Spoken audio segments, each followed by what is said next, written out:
Anchor చోటు ఆధ్వర్యంలో ఘనంగా అంబేద్కర్ జయంతి వేడుకలు 1000 మందికి భారీ అన్నదానం. రాజ్యాంగ నిర్మాత డాక్టర్ బిఆర్ అంబేద్కర్ ఆశయ సాధనకు ప్రతి ఒక్కరూ కృషి చేయాలని వక్తలు పిలుపునిచ్చారు. ప్రపంచ మేధావిగా గుర్తింపు పొందిన అంబేద్కర్ ప్రజల హృదయాల్లో చిరస్థాయిగా నిలిచిపోతారని పేర్కొన్నారు. యాంకర్ చోటు ఆధ్వర్యంలో ఆదివారం భారతరత్న, భారత రాజ్యాంగ నిర్మాత డాక్టర్ బిఆర్ అంబేద్కర్ 133వ జయంతి వేడుకలు ఘనంగా నిర్వహించారు. పలువురు ప్రముఖులు హాజరై క్వారీ మార్కెట్ టీవీ రోడ్లో ఉన్న డాక్టర్ బిఆర్ అంబేద్కర్ విగ్రహానికి పూలమాల వేసి నివాళులు అర్పించారు. ఈ సందర్భంగా వారు మాట్లాడుతూ బడుగు బలహీన వర్గాల అభ్యున్నతికి రాజ్యాంగంలో రిజర్వేషన్లు పొందుపరిచిన అంబేద్కర్ వారికి దేవుడితో సమానమని అన్నారు. అంబేద్కర్ రూపొందించిన రాజ్యాంగం ప్రపంచ దేశాల్లో ఆయనకు ఎనలేని కీర్తి ప్రతిష్టలు చేకూర్చిందని కొనియాడారు.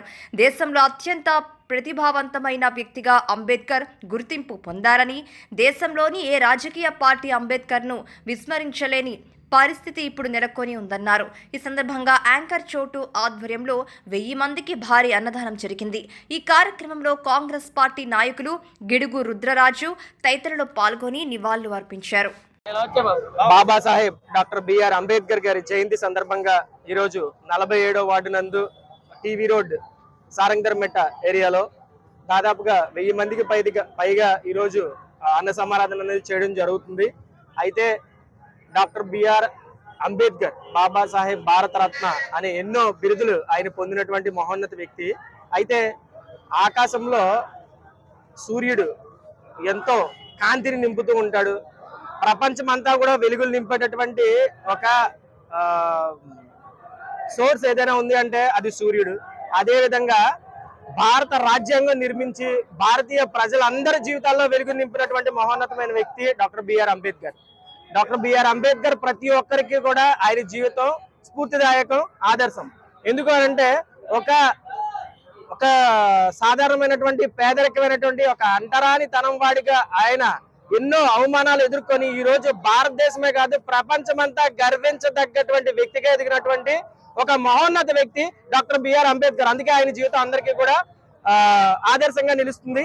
అండ్ అలాగే నాది ఈ రోజు జయంతి శుభాకాంక్షలు తెలియజేస్తూ ఒకే ఒక కోరిక కోరుతున్నాను. అదేంటంటే అంబేద్కర్ జయంతి అనేది కేవలం ఒక దళిత వాడకి మాత్రమే పరిమితం కాకుండా భారతదేశంలో ఉన్నటువంటి నలుమూలల వీధి వాడ ఊరు వాడ అందరూ కూడా ఒక పండుగలా జరుపుకోవాలని, రానున్న తరాలు భవిష్యత్ తరాలు ఆయన యొక్క చేసినటువంటి సేవను గుర్తించి మరింకంతో ఇంకా ఎక్కడైతే నలుమూలల జిడ్డులాగా వ్యాపించిందో దాన్ని కరిగి పడేసే విధంగా యువత అంతా ముందుకు రావాలని మనస్ఫూర్తిగా కోరుకుంటూ, మరి నేను చిన్నప్పటి నుంచి పుట్టి పెరిగినటువంటి ఈ యొక్క 47వ డివిజన్ ప్రాంతంలో మరి కుల మతాల అతీతంగా వాళ్ళు చూపించేటటువంటి ఆప్యాయత ఈ రోజు నా అదృష్టంగా భావిస్తున్నాను.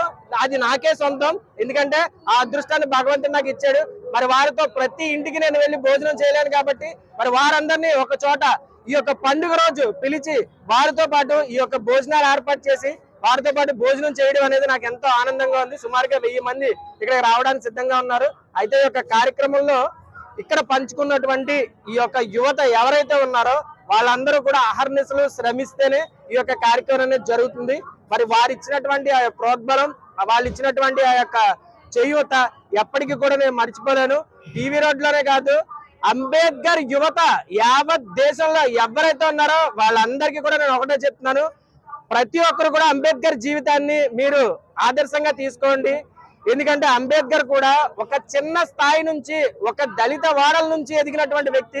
అలాగే మన దళిత వాడల్లో ఇంకా ఎంతో మంది అంబేద్కర్లు ఎదగడానికి సిద్ధంగా ఉన్నారు. వారందరికీ కూడా మనం చేయూతనివ్వడానికి ఈరోజు ఏమాత్రం కూడా వెనుకడుగు వేయమని మేము నిశ్చయించుకున్నాం. అలాగే ఈ యొక్క ఏరియాలో ఎవరైనా సరే ఏదైనా రాజకీయాలతో కానీ లేకపోతే మరి ఇంకేదైనా కూడా సంబంధం లేకుండా మీరు చేసే సేవా కార్యక్రమం ఏదైనా ఉంటే మొదటి అడుగు చోటు అనేవాడి ఇంటి నుంచి మీరు మొదలు పెట్టాలని మనస్ఫూర్తిగా నేను తెలియజేసుకుంటూ, నా సహకరించినటువంటి నా తమ్ముళ్ళకి, యువతకి, ముఖ్యంగా అంబేద్కర్ యువత ఎవరైతే ఉన్నారో వాళ్ళందరికీ కూడా మనస్ఫూర్తిగా నేను ధన్యవాదాలు తెలియజేసుకుంటూ ఈ యొక్క కార్యక్రమానికి ఇచ్చేసినటువంటి నా మీడియా సోదరులకు మనస్ఫూర్తిగా ధన్యవాదాలు తెలియజేసుకుంటాను.